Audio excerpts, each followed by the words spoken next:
دې کې به الولا والبرا کې د الله چې د چا سره ورانه وستاوه مسورانه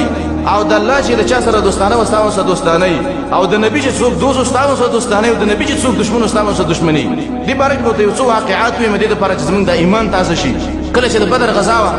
مصعب ابن عمر رضی الله عنه د دې یو ورور ابو عزیز ابن عمر نو کله چې فتح وشوله نو دا ابو عزیز ابن عمر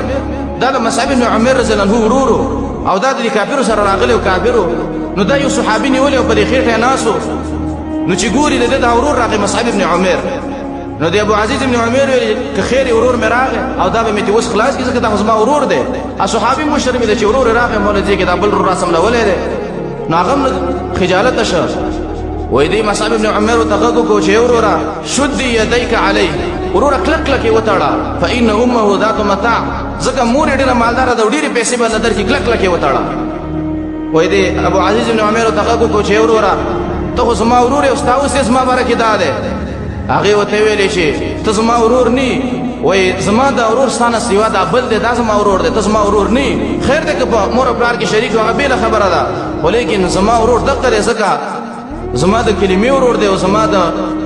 نبی باندې ایمان راوړی زما ورور دغه دی زما ورور ته نه. نو داسې ایمان و د صحابو ابوبکر رضی الله عنه باره کې راغلی دی. وایي کله چې د بدر غزا وه عبدالرحمن بن ابي بکر چې دا د ابوبکر رضی الله عنه زوی و وایي دی خپل پلار ته ویلي چې پلاره دی لا ایمان نه راوړی دی زوی چې پلاره وایي د بدر په میدان کې مې ولیدلې ښه مخې ته مې رالې ما یو ځل چې ګزار مې کوم بیا مې ویلې چې سپین ږیری پلار مې دی خیر دی او پرې بېدمه ګزار پې نه کومه. وایي ابوبکر رضی الله عنه ته ویلې عبدالرحمنه قسم په الله که زما مخې له راغلی وې والله ما بردت سیفي الا فیک قسم په الله که خواته مې بل کافر ولاړ وې په هغې مې ګزار نه کوو په تا مې ګزار کوو که چېرې ته مې مخې له راغلی وې ما لیدلی وې.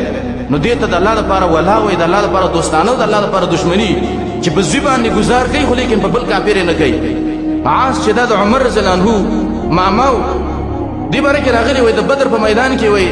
عمر رضی الله عنه وایي د عاص پسې ډېر زور وکړو کش یې پسې وکړو وایي اخر یې دا خپل ماما ګیر کړ او په توره باندې ولا دا سر و لاندې دا توره یې لاندې ورسوله دوه ټوکړې کړ.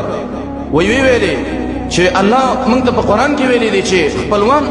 خپلوان کافران اولني مړه کوي. وایي زما ماما چې د کفر په سب کې ولاړې وایي دقه به انجامي او په دې پسې اولنی زور ده وکړ. نو دې ته الولا والبرا ویلی کېږي. ابو سفیان باره کې راغلي دي وایي دا د فتح د مکې نه چې دا سوله لږه اوږده کړي وایي دې باره کې راروانو د مذاکراتو د خبرو دپاره مدینې ته راغی. غټ دښمنو د اسلام اول کې بې وروسته د ایمان راوړی دی. دا د نبي صلی الله علیه وسلم سخرم و د ده لور چې وه ام حبیبه رضی الله عنها دا نبي صلی الله علیه وسلم په نکاح کې وه دا د نبي صلی الله علیه وسلم سخرم و. وایي کله چې د مدینې ته راغی او بیا د خپلې لور کوټې ته راغی وایي کله چې رانوته وایي دا د نبي صلی الله علیه وسلم په دې بستره باندې کېناسته. وایي دې لور یې ورته ویل چې پلاره ته پاڅه چې پاڅېده وایي بستره یې ترې ټوله کړه. وایي د ابو سفیان ورته ویل چې لورې دا بستره زما لایق نه وه او که بله رالې څه مسله وه چې تا منه دا بستره ټوله کړه. وایي نه پلاره وایي دا څه و وایي ګوره دغه بستره د عزتمن سړي وه هغه د محمد صلی الله علیه وسلم بستره و ته یو کافر یې زه نه غواړم چې کافر انسان د نبي صلی الله علیه وسلم په بستره باندې کښېني. نو دې ته الولا والبرا ویلی کېږي. داسې ډېر واقعات دي دې باره کې